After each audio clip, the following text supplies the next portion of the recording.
Today we celebrate the feast of St. Lawrence. He was one of the 7 archdeacons in Rome. A deacon basically is a servant of the people of God and is appointed to assist bishops and priests in their duties. Deacons primarily are called to serve at the altar, minister the sacraments, preach the word, and particularly in the work of charity, which includes the administration of the material goods of the church.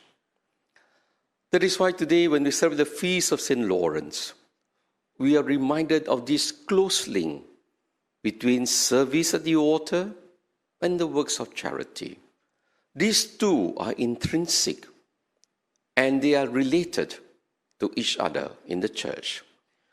We cannot speak of the Eucharist without charity, and you cannot speak about charity without the Eucharist. The Eucharist must always be expressed in works of charity. Otherwise, the Eucharist is self-serving.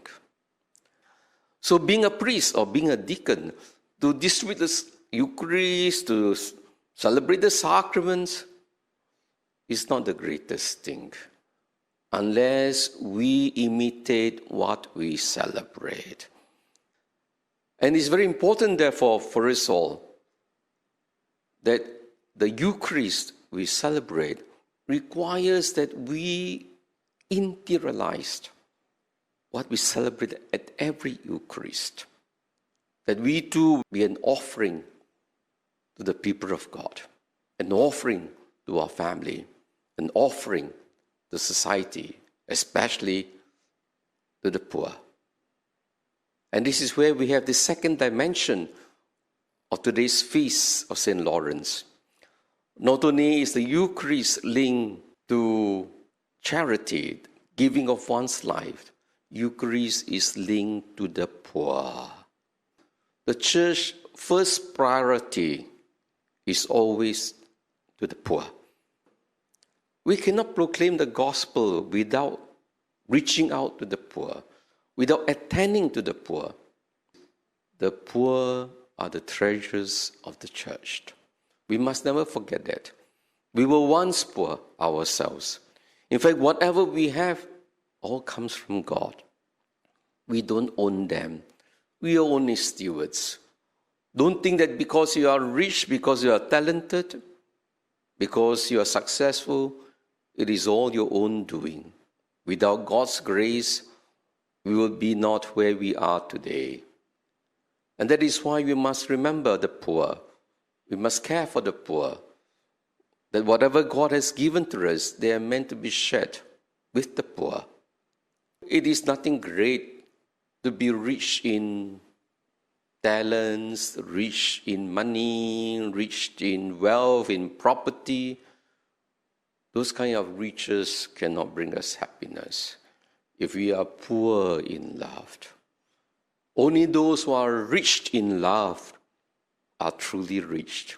So if you are poor in love, you are really, really poor. Even though you might have all the riches in the world. Everything that the Lord has given to us, they are meant for the service of others. And as we serve the poor, as we reach out to others, actually God blesses in return.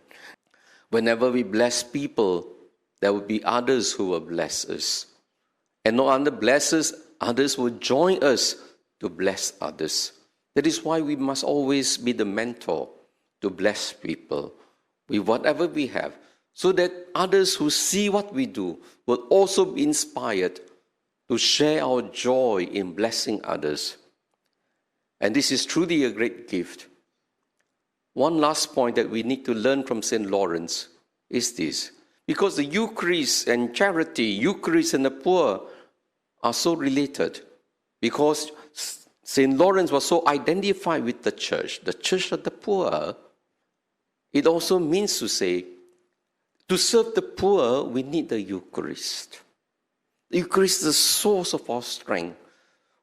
That's the trouble with some Catholics, They want to be involved in social work, humanitarian work, which is good. But if they are not rooted in the Eucharist, if they do not come to Jesus for the food, for the strength, they cannot love the poor like Jesus. They will be depending on their own strength, on their own limitations. That is why it's important. For those of us who truly love the poor, we must first love the Eucharist. Draw strength from it. First thing, at least an hour before the Lord, in front of the Blessed Sacrament, drawing strength. And also in serving the poor, it's not just feed them. Again, sometimes we reduce Catholic charity to humanitarian work just to feed the poor. We never feed the poor without giving them Jesus. Because what they really need at the end of the day is not just food. They need spiritual food. They have a soul. We are attending to them, not just for this earth, but for eternal life. So don't forget also to give them Jesus.